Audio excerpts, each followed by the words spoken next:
Jadi misteri pertama ya yang ingin saya ketengahkan ya adalah persoalan ada jembatan ya ternyata yang bisa rontok ya tanpa sebab yang jelas begitu ya. Ya sebabnya jelas sih kalau tahu teorinya ya, tapi kita lihat sedikit videonya ya. As you can see, this bridge was exceptionally long and narrow, over half a mile long, only 39 feet wide. Ini jembatannya di Amerika ya, jembatan Tacoma namanya, cukup terkenal. Dibangunnya November 1938 ya. Dibuka Juli tahun 1940. Terus beberapa bulan kemudian, bulan November, jembatannya runtuh gitu ya. Mungkin Bapak Ibu ada yang pernah dengar kisahnya. Kita bisa lihat ya ini rekamannya waktu dia During dibangun. construction, we see the steel girders, 8 feet tall, which were supposed to stiffen the bridge against bending. Jadi kita lihat ini baja ya, dan tadi didudukin orang apa kuat ya, nggak jadi bengkok ya. Jadi kekuatannya teruji. Tapi kita lihat ya, habis dibuka terus dibangun terus bisa rontok ya. However, some up and down vibration was observed during the entire useful life of the bridge. Here's opening day. Ini waktu pembukaan masih aman.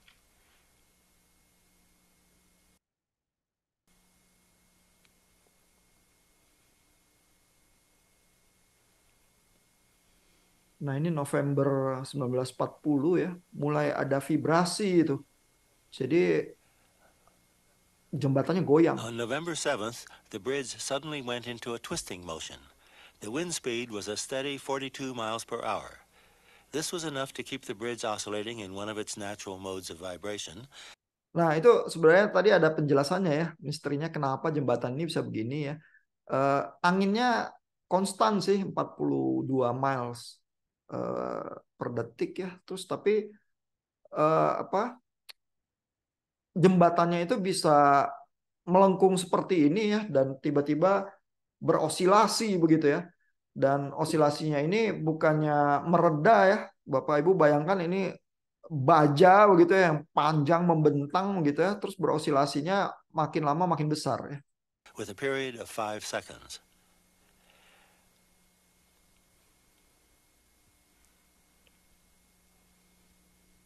Jadi ada frekuensi osilasi itu dia bilang periodenya 5 detik. Masalahnya kalau dia osilasinya 5 detik ya, terus kena frekuensi tertentu ya, dia waktu goyang ke kanan makin gede, goyang ke kiri makin jauh, goyang ke kanan makin jauh lagi gitu ya. Terus lama-lama jembatannya robek gitu ya. Nah, itu misteri pertama tuh yang ingin saya sajikan ya. Kenapa jembatan atau struktur yang semacam itu ya, strukturnya bisa macam-macam ya, bisa bangunan ya, bisa jembatan dalam hal ini ya, bisa tiba-tiba runtuh begitu aja, padahal bukan lagi dilewati truk tronton atau apa ya, cenderung nggak ada apa-apa, cuma ada angin yang konstan aja kecepatannya, tapi bisa berperilaku seperti itu. Ya, jadi ada urusannya dengan kestabilan struktur sebenarnya ya. Nanti di chapter berikutnya di buku Haikin yang kita pakai itu ada pembahasannya sebenarnya kalau Bapak Ibu baca ya. Kalau penasaran, kalau googling juga bisa tahu dengan cepat. Tapi itu misteri pertama ya, yang ilmu kita ini, sinyal dan sistem ini bisa menyelesaikannya dan menjawab problemnya. Kenapa sampai jembatan itu bisa begitu? Ya, dan bagaimana menghindarinya ya kalau kita bisa menghitungnya. Nah, lalu ada misteri kedua nih yang ingin saya sajikan juga ya. Biasanya habis UTS bisa paham misteri ini gitu ya. Tapi habis UTS biasanya kelelahan ya. Videonya saya pasang di Learn sih, yang di tab yang setelah UTS ya. Tapi biasanya jadi nggak terlalu dinikmati karena habis UTS ya banyak sekali mata kuliah yang lain juga menuntut belajar ya. Jadi saya sajikan ini aja di pertemuan pertama untuk apa menawarkan misteri ya yang bisa dipecahkan lewat kuliah kita.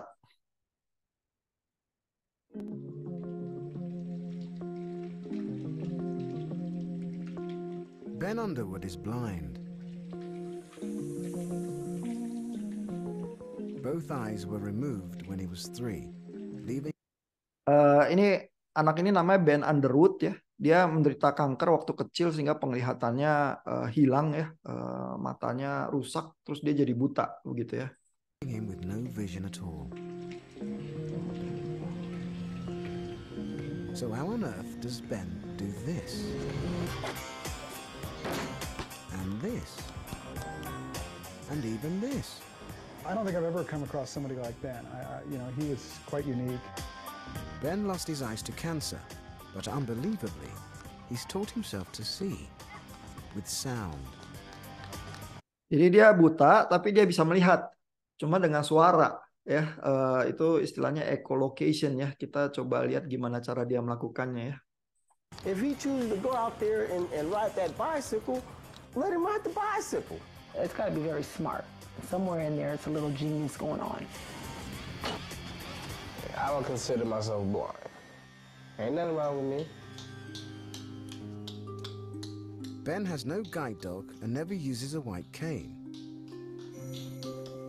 Nah, jadi si Ben ini ya somehow memiliki kemampuan, dan dia tampaknya kalau dengar ceritanya dia menyadari begitu saja bahwa dia bisa melakukan itu ya. Yaitu kalau dia berdecak gitu ya. Terus dia seolah-olah begitu mendengar gaungnya itu seolah-olah melihat seluruh ruangan itu. Jadi dia bisa melihat dengan mendengarkan bunyi gemanya. Ya, ini kita lihat lagi ya. He's not even using his hands. Instead, he sees with sound. He makes a sharp click which bounces back off nearby objects. Amazingly, Ben's ears pick up the echoes and he can precisely locate where things are. Nah, jadi ilustrasinya itu ya, seperti ruangan tuh gelap kalau nggak ada suara, tapi begitu dia berdecak, seperti ada radar ya yang menerangi ruangan itu, lalu gaungnya itu kalau terdengar di telinga, diproses di otaknya, dia tuh bisa melihat gitu ya. Nah, tapi pertanyaannya buat kita ya, kenapa bunyinya harus decakan? Kenapa bunyi yang semacam itu tuh yang menolong untuk echolocation ya. Nanti kalau Bapak Ibu belajar beberapa bab ke depan sampai ke arah UTS mestinya bisa paham tuh misteri itu ya. Nah, Ben Underwood itu bukan satu-satunya yang buta terus bisa melakukan echolocation. Ada lagi ya beberapa, sering juga muncul ya di dalam presentasi di YouTube ya. Ada yang namanya Daniel Kish ya. Jadi tampaknya kemampuan itu bisa dilatih tuh. Tapi ini orang-orang ini yang buta ini kan mereka terdesak ya karena tidak ada sinyal lain yang biasanya mempermudah kehidupan lewat mata yang visual gitu ya. Jadi mereka mengembangkan kemampuan itu ya. Jadi dongengan si buta dari gua hantu ya, itu bukan isapan jempol belaka, hanya saja di dalam dunia yang sesungguhnya melakukan echolocation itu dengan suara yang berdecak tuh. Jadi nggak bisa kalau diem doang ya. Dia melakukannya itu dengan itu ya. Si Ben Underwood paling nggak melakukannya gitu, dan beberapa yang lain kalau Bapak Ibu nanti cari di YouTube juga begitu ya. Jadi itu misteri kedua ya setelah jembatan Tacoma, kenapa ya fenomena itu bisa terjadi begitu ya. Nah, ada misteri ketiga ya yang nanti munculnya mungkin beberapa minggu setelah UTS ya. Nanti Bapak Ibu bisa lebih paham ya. Tapi Bapak Ibu mungkin udah tahu ceritanya ya, bahwa di dalam zaman kuno ya, sebelum zaman Galileo dan Kopernikus ya, ilmuwan-ilmuwan itu tidak tahu bahwa alam semesta itu sifatnya heliosentris. Ya, jadi sebenarnya model alam semesta yang dimiliki oleh orang kuno itu diwarisi dari filsafat Aristotle. Ya, bahwa bumi yang adalah pusat alam semesta, lalu benda-benda langit mengelilingi bumi gitu ya. Tapi kan itu salah ya, itu kosmologi yang salah ya, dibuktikan oleh Kopernikus dan Galileo. Nah, hebatnya tapi adalah astronom-astronom kuno itu ya, bahkan sejak zaman Yunani begitu ya, sebelum zaman Kopernikus dan Galileo ya, itu bisa menghitung benda-benda langit dan posisinya bisa diramalkan gitu. Padahal model kosmologinya salah, ya kan? Hebat banget ya, pakai model yang salah aja bisa ngitung dan estimasinya cukup dekat gitu ya. Nah, itu pakai teknik tertentu itu yang disebut dengan epicycle ya. Jadi gerakan benda langit itu nggak smooth gitu. Kalau kita sekarang zaman modern kita tahu bahwa modelnya yang benar adalah matahari yang pusat alam semesta, lalu planet-planet mengitari matahari, lalu orbit itu eliptik ya. Itu juga yang dipakai untuk apa? Merencanakan orbit satelit gitu misalnya. Ya, jadi orbit itu secara umum eliptik ya. Ada Johannes Kepler yang menemukan kenyataan itu. Terus kita bisa ngitung ya apa posisi orbit itu dengan lebih smooth. Nah orang kuno nggak tahu ya udah modelnya salah, nggak tahu bahwa itu elips gitu ya, tapi mereka bisa ngitung. Ya, jadi ada teknik tertentu yang mereka pakai. Nah, pertanyaannya kenapa teknik itu working ya? Ini saya tunjukkan ya teknik yang mereka pakai itu ya. The parts allowed the Greeks to model celestial motion, even without understanding the true elliptical paths. In math, orbiting around in a circle can be represented as the orbit is equal to r times e to the I omega t. Nah, jadi video ini saya pasang sih ada di minggu ke 9 atau 10 ya. Nanti Bapak Ibu bisa nikmati juga pada waktunya ya. Tapi ini persamaan matematika yang kita akan pelan-pelan juga membiasakan diri ya. Bahwa ada sesuatu yang kalau Bapak Ibu belajar bilangan kompleks ya. R ini lalu E pangkat I ini biasanya kalau di buku yang kita baca itu Haykin ya disebutnya J ya sebagai sumbu imajiner, terus omega T. Nah, bentuk yang seperti ini kalau pakai rumus Euler ya itu bisa diurai menjadi bentuk cosinus plus I sinus omega T plus V begitu ya. Sehingga sebenarnya bentuk yang seperti ini menggambarkan satu goyangan sinus ya yang bisa untuk memodelkan putaran orbit tertentu. Karena kalau sesuatu itu berputar, mengorbit, dia nanti ada fase-fasenya, fase 0 derajat, 90 derajat, 180 derajat. Seolah-olah kita, kalau kita beber, itu kita melihat sinus yang lagi goyang gitu. Ya, kita coba lihat ya. Where e to the it represents moving in a circle. The Greeks in their theory, though, had circles of different sizes and rotation speeds. This is where the other variables come in. The r represents radius and controls how big the circle is. The omega represents angular frequency and controls how fast the circle rotates around. Representing circles rotating on circles is simply adding up more of these terms. Nah, jadi R ini amplitudonya ya, radius sinus kita. Lalu omega ini seberapa cepat dia berputar ya. Jadi ini frekuensi ini, omega ini. Ya 2πf sama dengan omega ya buat Bapak Ibu yang belajar rangkaian listrik atau apa yang ada hitungan frekuensinya juga udah tahu ya. Tapi ini model matematika ini bisa kita tumpuk ya sehingga kita bisa punya lingkaran yang berputar yang titik pusatnya ada di keliling lingkaran yang lain ya. Terus kalau kita bisa jumlahkan gitu. Sorry. Bentar. When we add more and more, reaching an infinite number of circles, we now have what is called the Fourier series of the orbit. Ultimately, the Greeks weren't right about how orbits worked. What they ended up doing was constructing a Fourier series approximation of the real elliptical orbits. Sure, Fourier analysis can create an ellipse approximation, but it can create really any shape too. Nah, jadi itu ya, kalau kita jumlahkan lingkaran-lingkaran itu ya, kita bisa membuat bentuk apapun begitu ya. Dan karena orang Yunani itu model kosmologinya salah, tapi dia melakukan teknik yang seperti ini ya, istilahnya Fourier transform ya, dia bisa mendekati bentuk orbit apapun ya.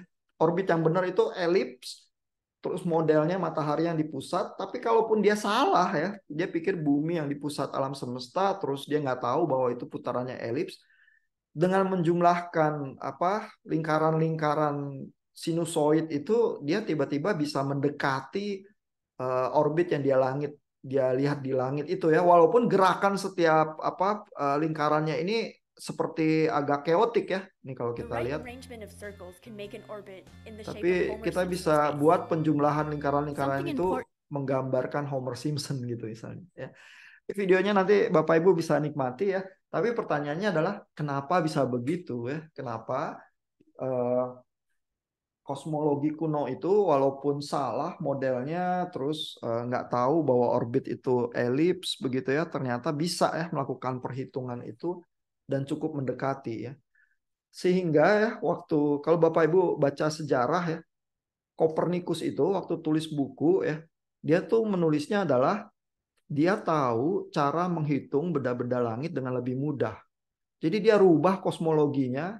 Kalau matahari yang jadi pusat alam semesta ya, ternyata perhitungan tuh jadi lebih mudah gitu ya. Sehingga dia tuh tidak dikena hukuman oleh gereja pada saat itu, karena gereja zaman pertengahan itu mengambil filsafat Aristotelian ya, taunya adalah kebenaran itu bumi pusat alam semesta, bukan matahari ya. Sehingga Galileo yang dianggap pengikutnya Kopernikus terus bersikeras bahwa sebenarnya di alam ini yang benar heliosentris ya, itu dipanggil di sidang ke Roma, terus kena hukuman penjara rumah, disuruh menarik ajaran-ajarannya. Jadi itu mungkin clash di dalam sejarah ya antara sains dan agama itu, yang Bapak Ibu bisa baca sih kisahnya.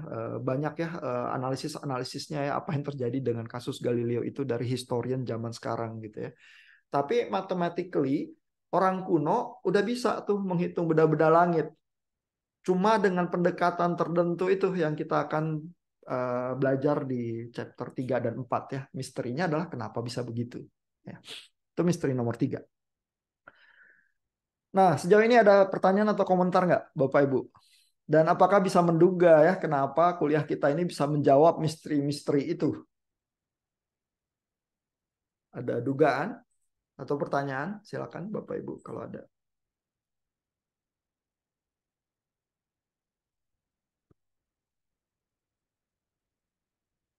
Atau komentar apa aja, boleh kalau mau.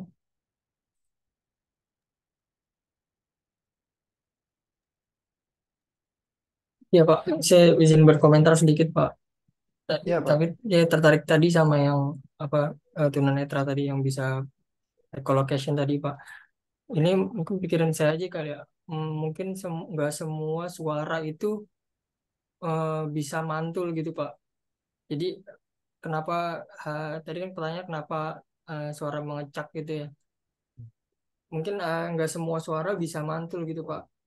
Enggak, contohnya misalnya kayak cak itu kan dimulai dari nada rendah gitu, balik lagi ke nada rendah gitu, mungkin jadi bisa mantul, mungkin seperti itu Pak. Nah ini terkaan yang cukup baik ya, bahwa ada sifat suara ya dalam hal ini sinyal kita suara ya. Sinyal itu bisa macam-macam ya, bisa radio, bisa cahaya, bisa macam-macam, tapi dalam hal ini suara ya. Jadi ada karakteristik suara itu tertentu yang bermanfaat ya dalam kasus echolocation itu. Itu tebakan yang cukup baik tuh. Hanya tebakannya masih belum mendetil ya. Artinya kalau diduga ada suara yang tidak bisa memantul, semua suara cenderung memantul sih.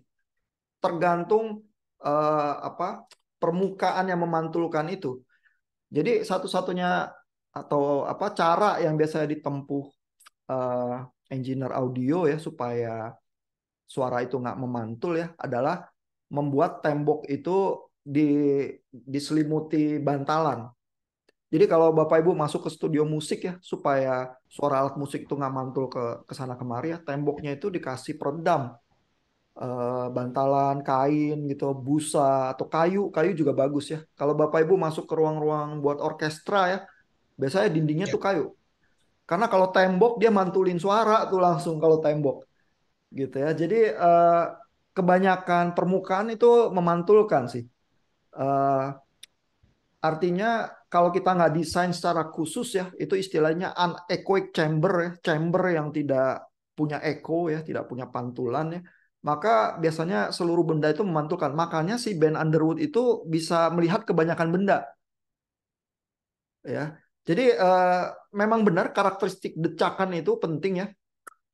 Kalau dia bunyinya yang lain, dia bisa kesulitan sih melakukan echolocation. Dia perlu yang kayak gitu ya, bunyinya. Kalau ya, silakan Pak. Kalau ini ya Pak ya, mungkin karena frekuensinya berbeda atau vibrasinya antar suara itu berbeda-beda mungkin kali ya. Nah, ini Pak Susanto udah ngomong sesuatu yang sinyal suara. Suara itu kan sinyal yang berubah terhadap waktu, tapi bicara juga sesuatu yang frekuensi ya. Nah, ini dua hal yang berbeda nih. Yang di dalam kuliah ini kita akan lihat hubungan matematiknya.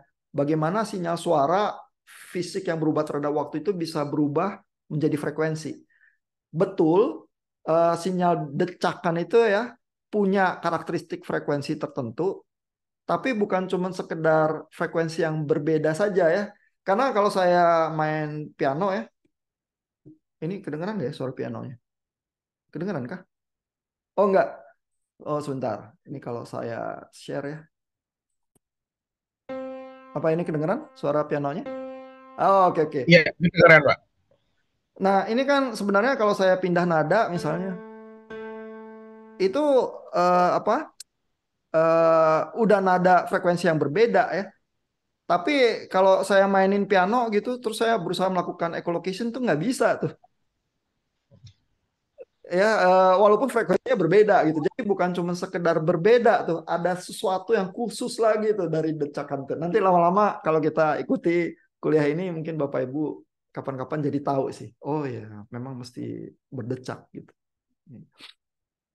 Nah, tapi ini membawa kita kepada misteri keempat ya. Yang ingin saya ceritakan ya, yang bisa jadi apa project remedial Bapak Ibu kalau misalnya UTS sama UAS-nya gagal ya. Ini kebetulan barusan saya tunjukkan ya, ini software buat MIDI ya.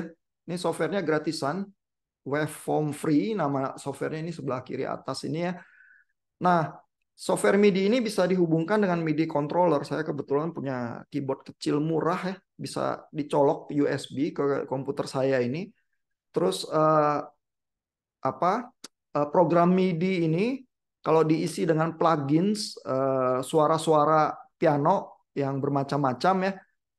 Terus walaupun controller MIDI saya tuh cuma satu, dia bisa menghasilkan suara yang berbeda-beda. Dan suara piano itu macam-macam ya, karena Bapak Ibu kalau ke showroom gitu, terus coba duduk di piano yang satu, bunyiin, terus pindah ke piano yang lain, itu beda-beda ya. Ini coba kita lihat dengar yang ini ya bunyinya. Ini piano upright biasa ya. Kedengarannya bunyinya. Nah, coba ya Bapak Ibu bandingkan dengan piano yang lain. Misalnya yang ini ya. Ada beda? Terasa? Padahal itu nada yang sama loh. Yang mana yang lebih bagus?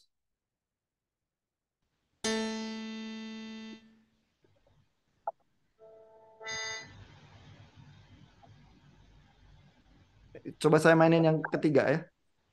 Ada Bapak Ibu yang main musik nggak sih? Adakah? Oh nggak ada engineer, biasanya nggak main musik ya, sayang sekali. ini padahal belajar sinyal dan sistem bagus juga buat pemahaman alat-alat musik. Ini bunyi piano yang lain ya. Ini padahal mainin nada yang sama tadi ya, tapi warnanya beda. Ya, ini kalau saya coba. Iya. Ini yang lain lagi nih.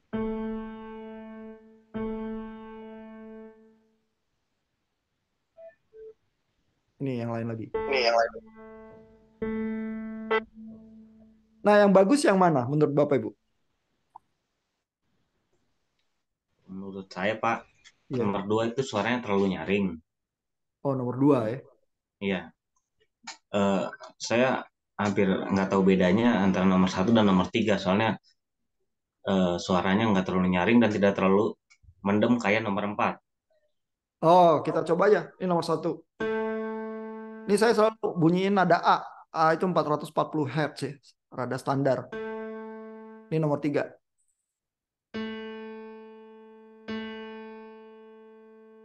Tetap beda ya.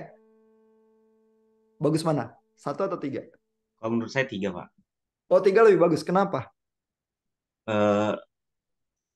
Punya ada nada tegas gitu menurut saya Mas.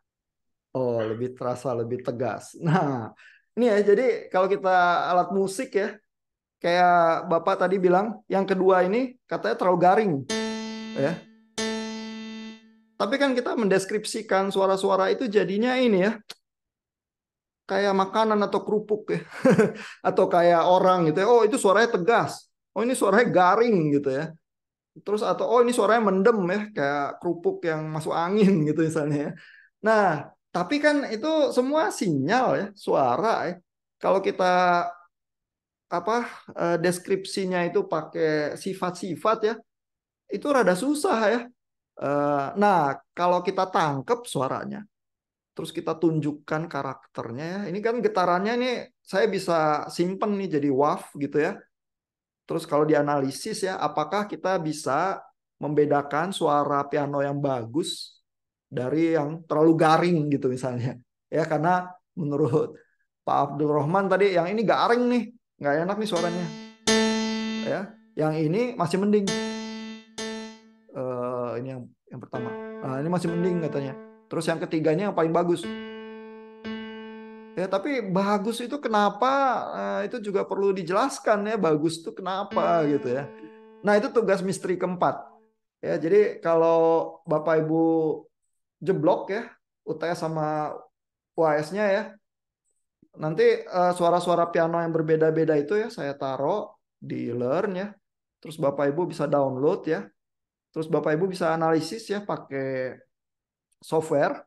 Nanti saya tunjukkan softwarenya free juga ya untuk bisa lihat frekuensi sinyal-sinyal ya. Terus Bapak Ibu nanti bisa jelaskan kenapa suara piano yang satu garing, yang lain mendem, dan yang satu lagi enak. Kalau Bapak Ibu nanti upload videonya, terus jelaskan ya misteri-misteri itu ya, nanti Bapak Ibu bisa lulus minimal sih. Kalaupun UTS sama UAS-nya jeblok. Tapi kalau UTS UAS Bapak Ibu nggak jeblok ya, mungkin Bapak Ibu bisa menjelaskan dengan mudah juga ya misteri itu. Tapi juga nggak usah ngerjain tugasnya ya, karena toh udah lulus gitu ya. Tapi itu bagian dari pembelajaran ya, supaya ada jaring-jaring pengaman, katakanlah kalau UTS sama UAS-nya jeblok. Ya. Ya, itu 4 misteri kita. Ada pertanyaan nggak sejauh ini, Bapak Ibu?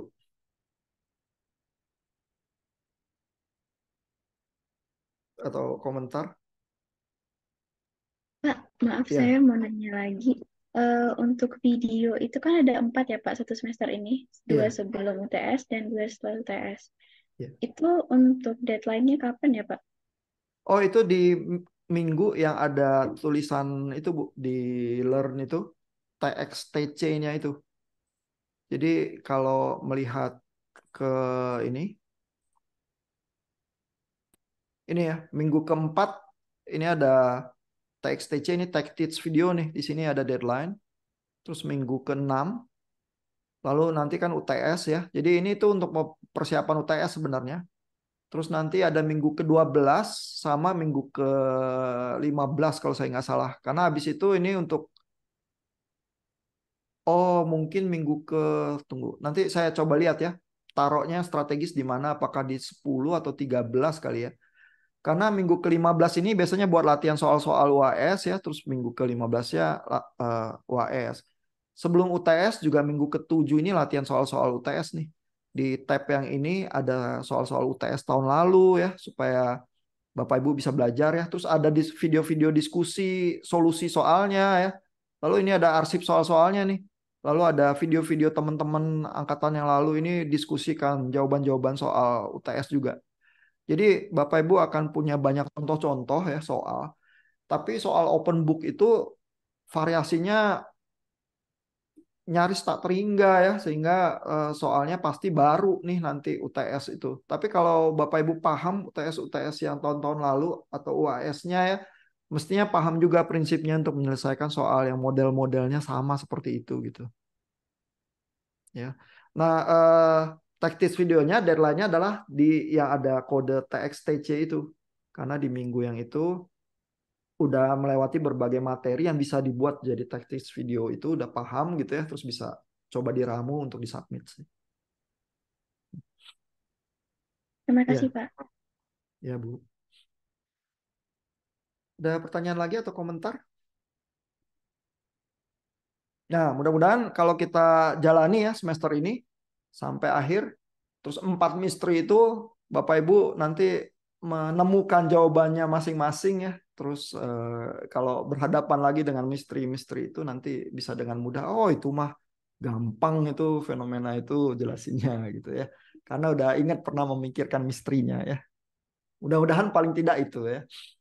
Ada teman dari teknik sipil ya, selalu merasa bahwa di teknik sipil tuh harusnya belajar sinyal dan sistem. Kenapa?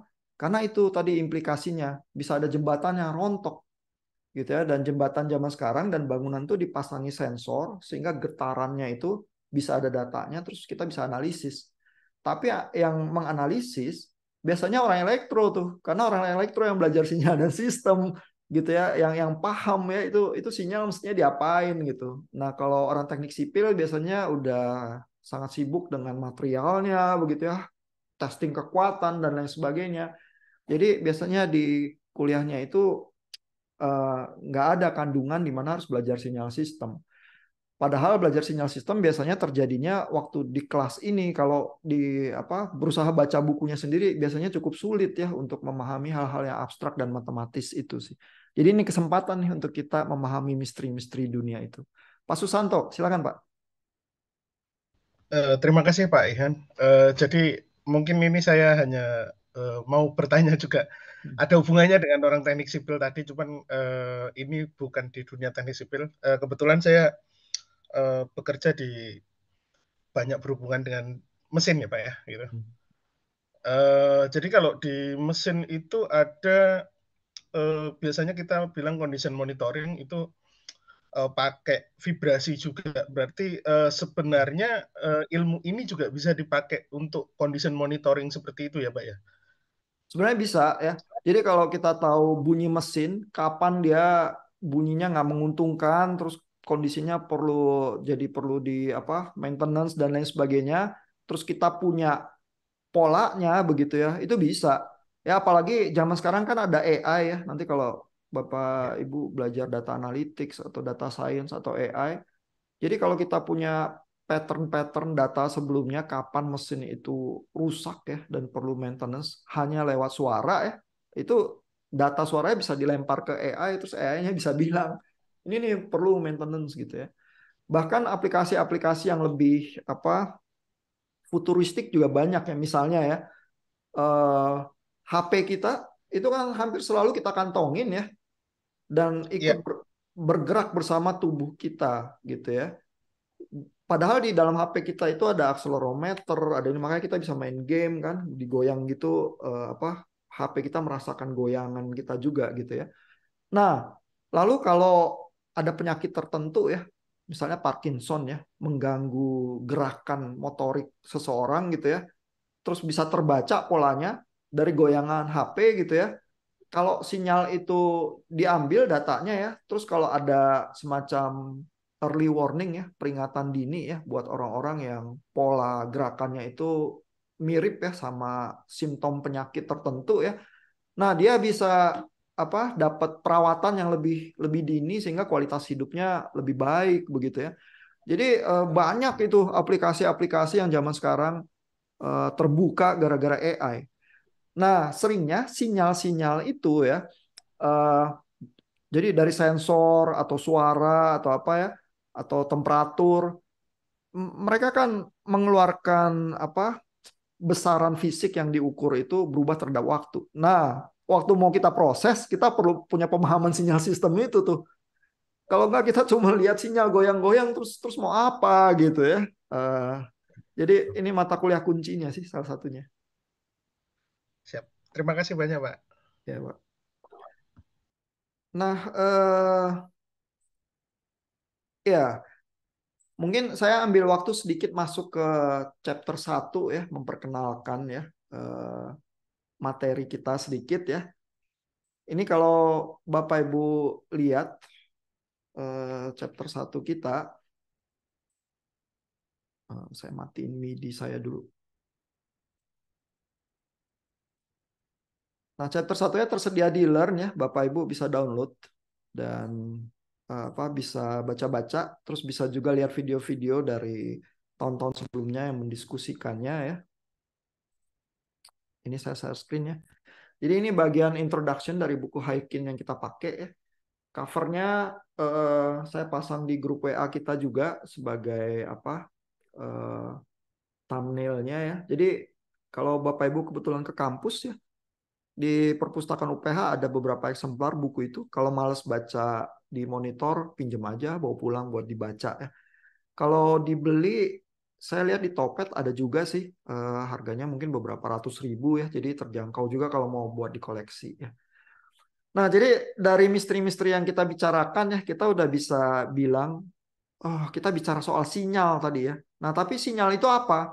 Jadi ini Haikin menawarkan definisinya ya. Sinyal adalah secara formal fungsi dari satu atau beberapa variabel yang memberikan informasi tentang apa fenomena fisik ya. Jadi variabel yang berubah terhadap waktu biasanya. Sebenarnya nggak cuma terhadap waktu ya. Nanti kan Bapak Ibu tadi berkomentar soal frekuensi ya. Jadi sinyal itu bisa kita petakan terhadap frekuensi, bisa kita petakan terhadap waktu. Dan antara sinyal dalam waktu dan sinyal dalam frekuensi ada rumusan matematikanya untuk mengkoneksi itu gitu. Itu yang kita pelajari di kuliah ini ya. Tapi ada besaran fisik yang berubah entah dari frekuensi atau waktu. Nah, itu yang kita sebut sinyal ya. Jadi sesederhana itu sih. Nah, sistem itu apa? Sistem itu adalah kalau kita punya sinyal masuk ke dalam kotak, terus kotak itu memanipulasi sinyal-sinyal itu sehingga menghasilkan sinyal yang baru ya. Jadi secara sederhana gambarnya kayak gini nih. Ada sinyal input, ada sistem ini black box, apapun yang dia lakukan terus keluar sinyal output ya. Ini sistem artinya. Nah, dalam bentuk yang lebih sophisticated misalnya semua sistem komunikasi itu tugasnya kayak gini. Jadi ada informasi di awal yang dikirim. Kalau misalnya zaman sekarang HP gitu ya, informasi itu harus dirubah sedemikian rupa sehingga jadi radio ya, karena mediumnya udara ya, oleh transmitter ini jadi bisa ditransmisikan ke udara. Terus di udara itu banyak gangguan ya, radionya terpantul oleh gedung, kena pohon jadi ambyar gitu ya. Nah, terus sampai ke receiver ya. Jadi channel ini, kotak ini adalah kotak gangguan yang ada di udara ya, berbagai-bagai gangguan. Lalu receiver ini, nanti HP kita itu, begitu sinyalnya lewat di udara terus sampai ke HP, receiver ini tugasnya mengembalikan sinyalnya supaya jadi semula. Ya. Tapi artinya receiver ini harus bisa menginverse ya, secara matematika, apa yang terjadi di channel dan di transmitter. Ya, problemnya tuh problem seperti itu. Ya, jadi kalau kita bisa memodelkan channel dan transmitter ini secara matematik, terus kita bisa punya lawannya di receiver, kita bisa kembalikan sinyal yang di sini ini, yang telah terdistorsi macam-macam ini, sehingga kita terima sinyal aslinya lagi di ujung. Ya. Jadi semua engineer telekomunikasi tugasnya sederhana ini sih. Sederhana tapi rumitnya minta ampun ya, tergantung kita berurusan sama 3G, 4G, 5G, internet, dan sebagainya. Lalu ada fenomena lain lagi ya. Kalau Bapak Ibu tebak ya, tadi di dalam sistem MIDI itu sinyalnya sebenarnya discrete atau continue ya. Nah, ini saya perkenalkan dulu ya. Jadi sinyal itu ya di buku ini ada dua macam ya, paling sedikit ya. Ini ada berbagai sistem diperkenalkan Haikin ya. Tapi saya ingin nunjukin sinyalnya dulu ya. Nah, ini ada contoh sinyal ya. Sinyal yang kontinu ini seperti ini. Ya, jadi sumbunya sumbu T, sumbu waktu, fungsinya ini sinyalnya X fungsi T ya. Kurungnya kurung biasa, T-nya huruf kecil gitu ya. Lalu sinyal yang semacam ini disebutnya kontinu karena sinyalnya terdefinisi pada semua titik waktu. Jadi halus begitu ya. Lalu ada sinyal lagi yang kita sebut sinyal diskrit yang seperti ini nih. Ya, kalau Bapak Ibu lihat dia sinyalnya tidak terdefinisi pada semua titik waktu, melainkan disampel di titik ini ada, di titik ini ada, dan seterusnya, gitu ya. Disisir bisa kita bilang ya, sinyal ini yang kontinu ini disisir pada titik-titik waktu tertentu sehingga menghasilkan sinyal yang diskrit. Diskrit artinya X ini tidak pada semua N ada, tapi pada N tertentu aja, N ke 0, N ke 1, N ke 2, dan seterusnya. Kalau Bapak Ibu perhatikan notasinya Haikin ya, dia selalu pakai untuk sinyal diskrit itu N sumbu waktunya. Jadi kalau Bapak Ibu lihat persoalan matematika N itu pasti diskrit. Terus kurungnya selalu kurung siku untuk sinyal yang diskrit. Ya. Nah, sistem seperti komputer ya selalu bisa memproses sinyal itu bentuknya 0101 ya. Jadi selalu sesuatu sinyal yang udah disampling nih. Ya, jadi sinyalnya diskrit kalau di dalam komputer. Ya. Jadi kalau tadi pertanyaannya di dalam sistem MIDI kita itu di dalam komputer sinyalnya diskrit atau continue, jawabannya apa? Continue yang dikonversi ke diskrit, Pak. Continue yang dikonversi ke diskrit, betul ya. Jadi di dalam komputernya semua sinyal-sinyal itu diskrit. Ya, tapi ada orang yang udah bersusah payah ngambil sinyal suara dari piano analog ya, terus direkam sama dia, disampling menjadi titik-titik data, lalu samplingnya itu di-save menjadi library di file plugins yang bisa dipasang di MIDI-nya itu. Begitu ya. Jadi di dalam komputernya sebenarnya udah tersampling, udah jadi sinyal diskrit. Tapi yang Bapak Ibu dengar tadi di telinga ya, itu sinyalnya continue atau diskrit? Continue. Continue ya. Kenapa continue, Pak? Karena kalau diskrit, kayak misalnya AI gitu loh, Pak. Ya, jadi seluruh sinyal yang di alam ini ya, begitu udah keluar dari speaker itu jadi continue lagi. Jadi telinga kita juga itu sensor yang cuma bisa menangkap sinyal continue ya. Sehingga di dalam proses sinyal dan sistem itu kalau kita dunia sekarang selalu memakai komputer, pasti ada saat di mana sinyal continue dari alam ini menyeberang ke dunia komputer jadi diskrit. Terus kalau kita mau dengarkan atau kita mau lihat ya, menyeberang balik ya, either ke monitor atau ke speaker atau apa ya, menjadi continue lagi. Gitu ya. Jadi kita tuh selalu berpindah-pindah bentuk sinyal ya. Nanti tapi kan Bapak Ibu udah bisa membayangkan ya, dari sinyal yang continue ini menjadi sinyal diskrit ini ada informasi yang hilang mungkin ya. Nah, apakah bisa dikendalikan informasi yang hilang itu dan efek-efek distorsi yang muncul dengan sinyal continue itu menjadi sinyal diskrit? Ya, apakah sinyal diskrit ini kalau kita kembalikan ke sinyal continue kan ada titik yang nggak ada nih. Apa benar balik alus lagi jadi fungsi continue-nya? Apa tidak mungkin ya file kita itu nanti file suara atau file gambar itu pas dibalikin bisa jelek gitu ya. Nah, itu bisa ya. Nanti kita belajar ya bagaimana menjembatani antara dunia diskrit dan dunia continue ini di bab 3 dan bab 4 ya. Nah, tapi itu ada dua jenis sinyal ya. Sehingga kita beroperasi dengan dua dunia itu yang kita coba jembatani ya.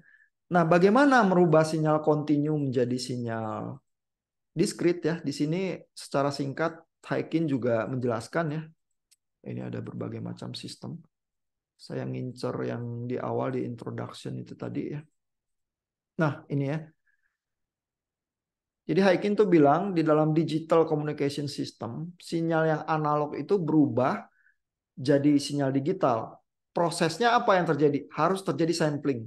Ya, karena lewat sampling itulah kita mendapatkan sinyal diskritnya ya. Lalu proses yang kedua itu quantization. Jadi sinyal yang udah diskrit itu nanti kalau kita mau kodekan menjadi kode biner tertentu ya, itu kan tidak bisa punya semua nilai di sumbu Y juga. Dia harus ada jumlah tertentu ya. Jadi kalau saya punya coding cuman 2 bit ya, saya cuma punya 4 kemungkinan nilai di sumbu Y itu. Karena 00, 01, 10, 11. Kalau saya punya 3 bit, saya bisa punya 8 kemungkinan. Kalau saya punya 4 bit, saya punya 16 harga untuk sumbu Y-nya gitu. Jadi kalau saya mau coding ya, ini di sumbu Y-nya saya mesti batasin juga titik-titik nilai mana yang bisa ada. Itu prosesnya namanya kuantisasi. Jadi sampling itu menyisir di sumbu X, kuantisasi itu menyisir di sumbu Y. Lalu kalau di sumbu X di sumbu Y udah saya sisir, saya bisa coding dia ke dalam deretan biner tertentu. Gitu ya. Jadi prosesnya 3 ini nih, merubah sinyal analog menjadi sinyal digital. Sampling, quantization, coding. Nah, sampling quantization itu ada efeknya sendiri yang bikin sinyal kita bisa buruk banget ya. Kan Bapak Ibu juga tahu lah ya, dengerin MP3 atau MP4 ya. Kalau filenya kita paksa kecil, artinya samplingnya terlalu rendah, tahu-tahu bunyi audionya jadi jelek ya. Tapi filenya jadi kecil ya, kompresinya gila-gilaan gitu ya. Dengan cara menurunkan titik samplingnya. Ya, tapi sampai titik tertentu nanti sinyal audio kita itu rusak ya. Kita nggak suka lagi denger lagunya karena terlampau terdistorsi gitu. Tapi filenya kecil sih, cuman kita nggak suka. Kalau Bapak Ibu nelpon lewat HP ya, Bapak Ibu zaman sekarang sih udah nggak pernah nelpon lewat telepon kabel Telkom lagi kali ya. Ada yang masih pakai nggak? Buat pacaran atau apa gitu? Enggak ya? Tidak ada, Pak. Lewat handphone semua. Lewat handphone semua ya. Dulu Iya. waktu masih ada perbandingan ya telepon kabel sama HP ya. Orang tuh bisa merasakan kalau telepon kabel itu suara itu lain sama lewat HP. Kenapa? Karena HP itu udah pakai kompresi audio tertentu juga. Dia bitrate-nya tetap lebih rendah tuh daripada telepon kabel. Telepon kabel tuh lebih besar bandwidth-nya. Ya, jadi kalau orang dulu masih pakai telepon kabel terus pacaran mau mendengarkan suara si pacar yang asli, dia pakai telepon kabel Telkom. Kalau ke HP kok kayaknya suaranya agak beda ya. Dia kayak kedengeran lebih capek atau apa gitu. Tapi sebenarnya suaranya lewat kompresi tertentu gitu. Kayak Bapak Ibu denger MP3-nya. Tapi generasi zaman sekarang tampaknya nggak keberatan ya denger MP3 ya. Kalau denger musik MP3 itu nggak apa-apa gitu. Tapi yang kualitas paling tinggi biasanya itu CD audio masih yang menjadi standar untuk musik. Ya, jadi kalau artis menyimpan dokumentasi musiknya itu biasanya nggak mau di MP3 karena MP3 itu udah kompresi sebenarnya. Ya. Nah, ini sedikit lagi ya, mungkin 10 menitan lagi saya perkenalkan dari buku Haykin ya. Jadi selain sinyal diskrit dan kontinu itu tadi ya, ada sinyal-sinyal dan operasi yang standar begitu ya. Bentar saya cari dulu halamannya ya. Supaya nggak scrolling dan membuat mabuk Bapak Ibu.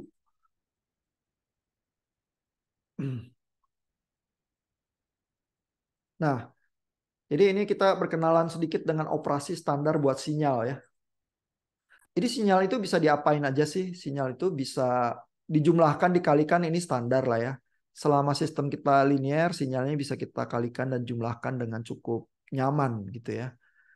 Nah, terus sinyal itu bisa kita scaling istilahnya. Nah, ini scaling ini, jadi kalau persamaan kita IET sama dengan XT ya, kalau kita kalikan T-nya dengan faktor A ya, kita tuh melakukan scaling. Ya, artinya waktunya itu kita putar lebih cepat atau lebih lambat ya. Misalnya kalau sinyalnya ini XT ini seperti ini ya.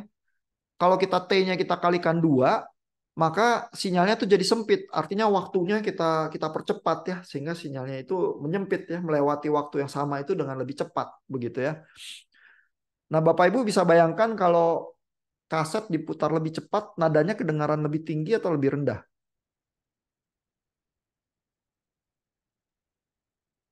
Lebih rendah, Pak.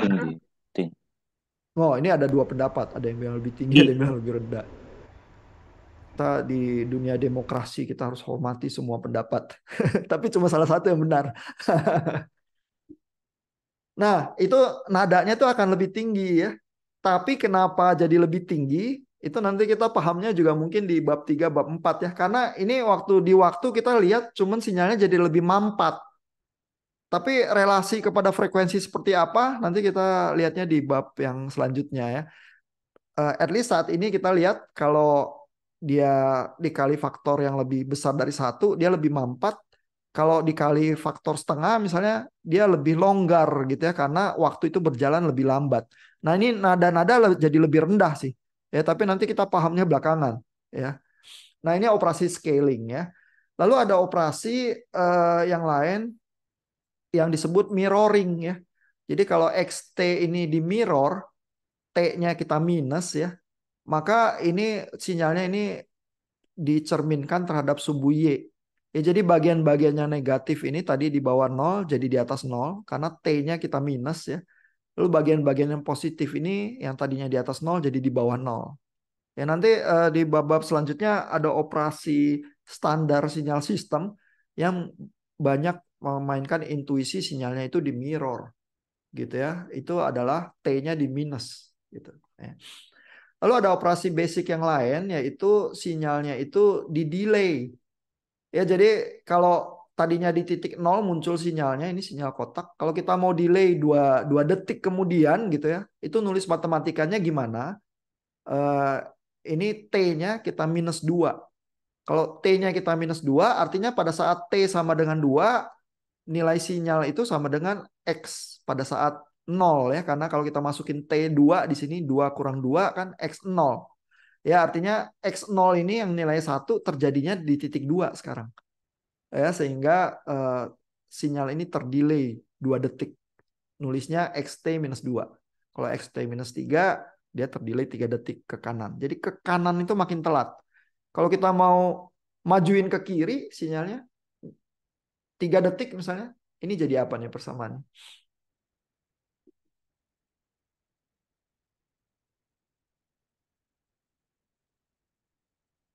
Jadi plus 1 ya Pak ya? Oh, kalau XT plus 1 dia maju ke kiri 1 satuan. Kalau kita mau 3 satuan, jadi XT plus 3.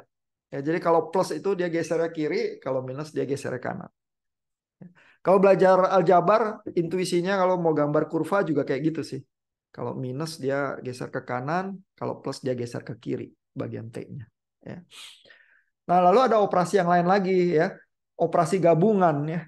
Jadi kalau saya melakukan ini ya, X2T plus 3 ya, jadi ada scalingnya, T-nya kali 2, terus ada gesernya nih, geser 3 ke kiri gitu ya. Nah, ini melakukannya ya, geser dulu atau scaling dulu. Nah, ini ada aturannya. Jadi masalahnya adalah X2T plus 3 ya, ini tidak sama dengan X2T plus 3. Jadi kalau aturannya salah, kita dapat sinyal yang salah ya. Jadi di sini Haikin menjelaskan ya, the proper order yang benar ya untuk melakukan operasi ini adalah sinyalnya digeser dulu ya. Jadi X plus 3 dulu, sinyalnya geser 3 kali ke kiri ya. Lalu habis itu baru dimampatkan, karena baru habis itu T-nya dikali 2. Jadi begitu dimampatkan, titik minus 3 ini jadi titik minus 1,5. Ya, dia mampat ke arah sumbu Y gitu, makin rapat gitu. Kalau kita lakukannya salah urutannya ya, kita mampatkan dulu sinyalnya jadi gini, terus baru kita geser 3 ke kiri ya. Ini sinyalnya bentuknya jadi lain ya. Posisinya salah. Jadi yang benar ini nih, geser dulu baru mampatkan, bukan mampatkan dulu baru geser. Ya. Ini soal aturan ini aja sih. Siapa operasi yang punya prioritas? Yang punya prioritas adalah geser dulu, baru scaling. Ya. Kalau agak bingung, nanti ujian tuh open book ya, lihat lagi ya. Jangan menghafal ya, karena nggak perlu menghafal. Ujian open book ya. Nah, di bagian belakangnya ini 1.6, Haikin tuh memperkenalkan sinyal-sinyal elementer yang standar ya. Ini ada sinyal-sinyal yang menarik. Sinyal yang standar itu salah satunya BE pangkat AT ya. Itu sebenarnya sinyal apa yang mengayun ya, karena E pangkat A tertentu. Tapi kalau sinyalnya yang mengayun itu kompleks ya, seperti ini, BE pangkat J omega T ya. Ini sebenarnya bisa dipecah pakai rumus Euler jadi cos dan sin. Ya, jadi ini sinyal sinusoid nih yang kompleks seperti ini, ada J omega T-nya. Ya, karena kita udah terbiasalah dengan sinyal sinus ya.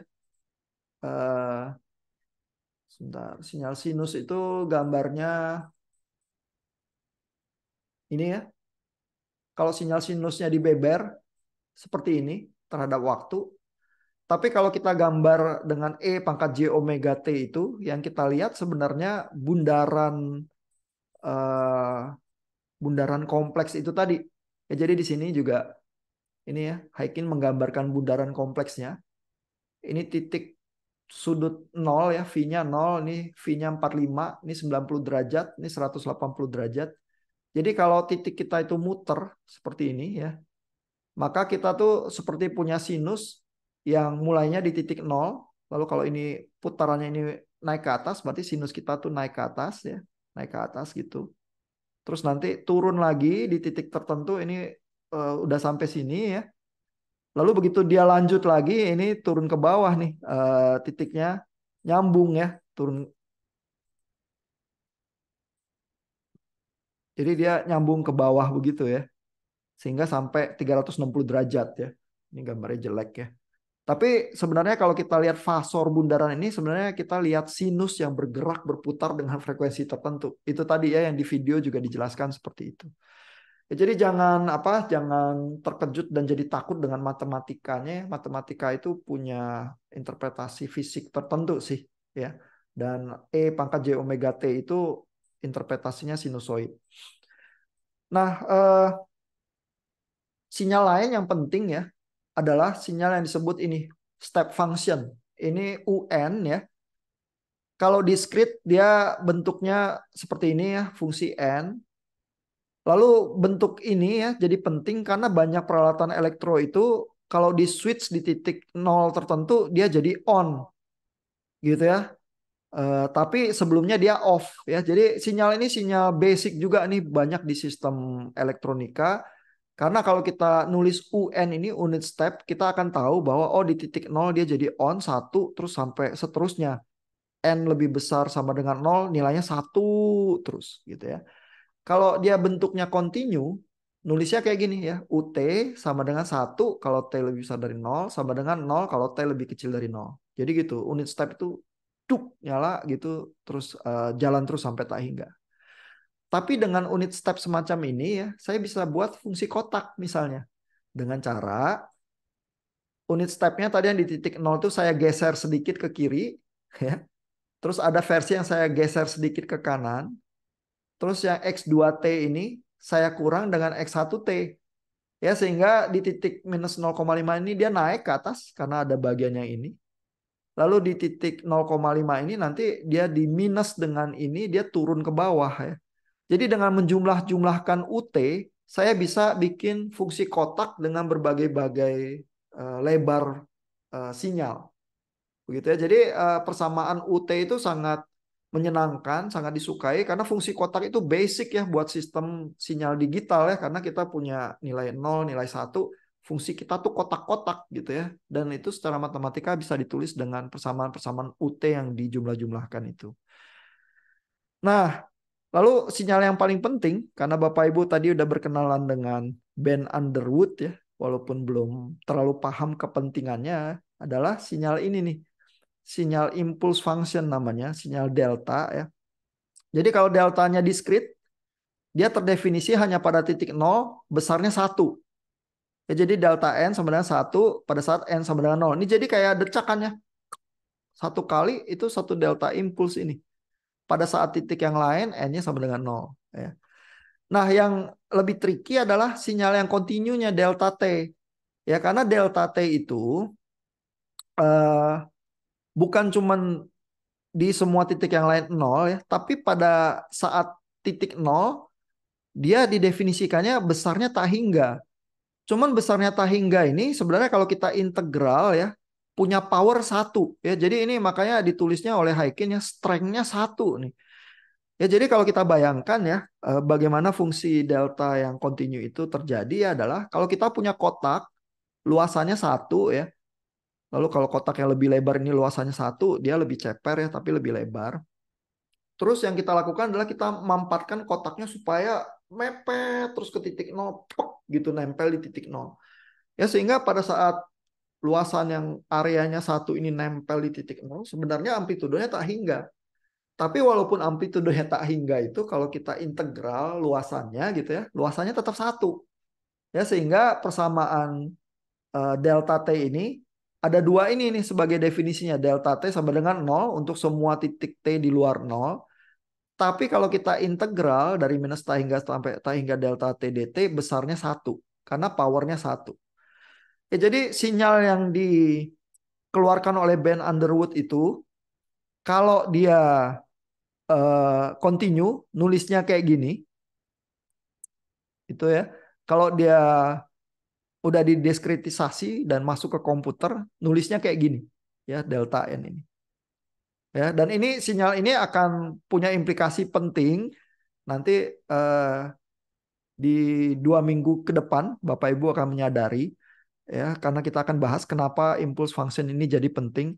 Tapi paling tidak Bapak Ibu udah berkenalan dengan band Underwood itu yang memanfaatkan impulse function itu sehingga dia bisa echolocation tuh. Ya, jadi di situ tersimpan misteri besar itu di impulse function itu. Sehingga engineer itu capek-capek ya mau merumuskan formula matematikanya. Karena dengan itulah kita bisa menghasilkan berbagai-bagai keajaiban. Ya. Nah, mungkin sampai segitu dulu ya, itu materi dari chapter 1 kita, disertai dengan 4 misteri yang akan Bapak Ibu pecahkan selama semester ini. Mudah-mudahan perjalanan ke depan selama 1 semester membawa berkah ya, dan juga pemahaman, sehingga Bapak Ibu lebih bisa punya insting ya, mencermati berbagai fenomena-fenomena yang butuh solusi sinyal dan sistem. Ya. Ada pertanyaan atau komentar terakhir sebelum kita berpisah, Bapak Ibu?